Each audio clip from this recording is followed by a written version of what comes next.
หลังจากมีนาได้ถอดเฟือกได้แยงเบืองแวนอึ้งไป3 วินาทีเฮ้ยโบนาเชื่อเลยว่าตัวเองจะเปลี่ยนไปขนาดนี้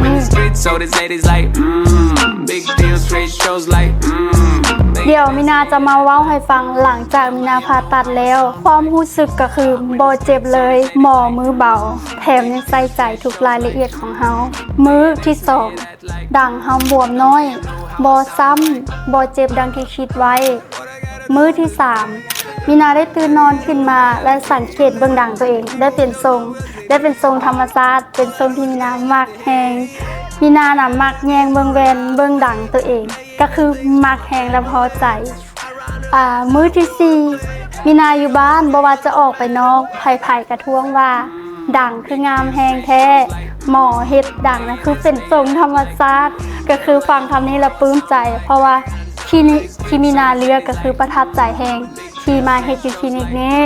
ท้ายนี้มีนาก็ขอบใจคลินิกท็อปวัน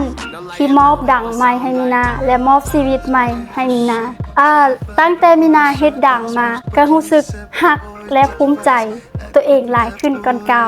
และท้ายนี้มีนาก็ขอบใจทางคลินิกท็อปวันเนาะที่ว่ามอบดังใหม่ให้กับมีนาป่านมีนาได้ชีวิตใหม่เนาะและก็ท้ายนี้ขอบใจไอ้จางเด้อที่ให้น้องมีนามีธุรกิจทุกมื้อนี้เด้อขอบใจที่สนับสนุนแล้วก็มอบความมั่นใจให้ทุกมื้อนี้ขอบใจ